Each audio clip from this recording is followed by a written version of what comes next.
All right, last one of the day is a close call. Australian pro surfer Matt Wilkinson narrowly escapes a shark attack. Caught on video, drone footage. He's on the surfboard. This guy's a pro surfer. He's off the coast, 2.5 meters. 2.5 meters off the coast? Wow, he's barely off the coast. What are you talking about, 2.5 meters? Oh, the shark is measuring 2.5 meters off the coast. Yeah, the shore would be like right here. Off the coast, yeah. I was saying, okay, that's 2.5 meter shark. That could do some damage to you.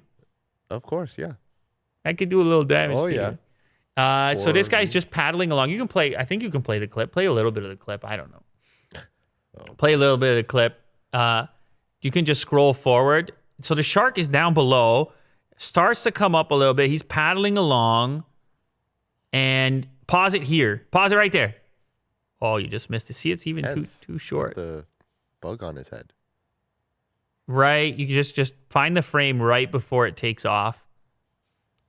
Pause it right here. Pause.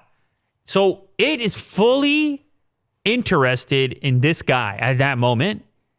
It gets right to about the location of his foot hanging off the surfboard, and then it darts. It just at the last second, right here, bang, it decides, I'm not interested. Yeah. For whatever reason. Now, you imagine, Will, you're the drone operator and you watch this. You're recording and you see it in your monitor. There's nothing you can do. Oh. But you see the shark approach and you realize in that moment, in that split second, this guy could be dragged down. Mm-hmm. What's my game plan? Who am I going to tell? Because as a drone operator, you're the only one who can really see it at that moment. Yeah. You guys start thinking about a plan. Uh-huh. I mean, you got to start with the cops, right? I don't know where you have a suspect, shark. I think you got to walk after that. I think you got to walk after that one. I think you got to walk.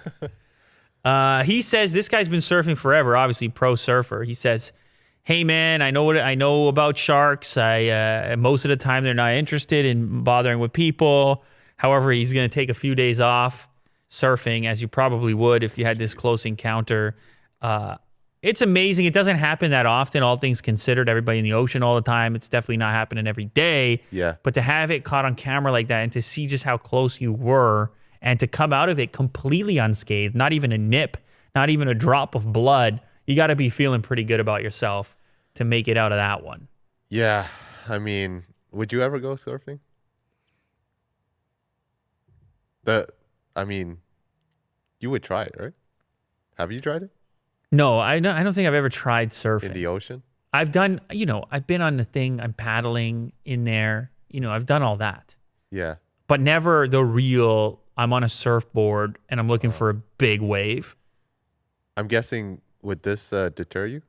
The sharks? And watching footage like this? I don't think so.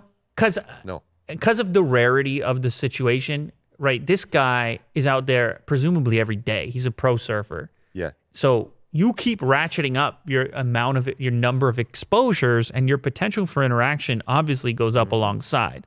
For me, it would be a one-time deal, and I'd be, or two-time deal type of thing. I don't think it would be turning into a mega hobby for me. So it would be something I would try, but a shark's a shark at the end of the day. Yeah. A shark's a shark being a shark. You can't hold it against a shark either. No, he's just doing his thing. He's just a shark being a shark. Yeah.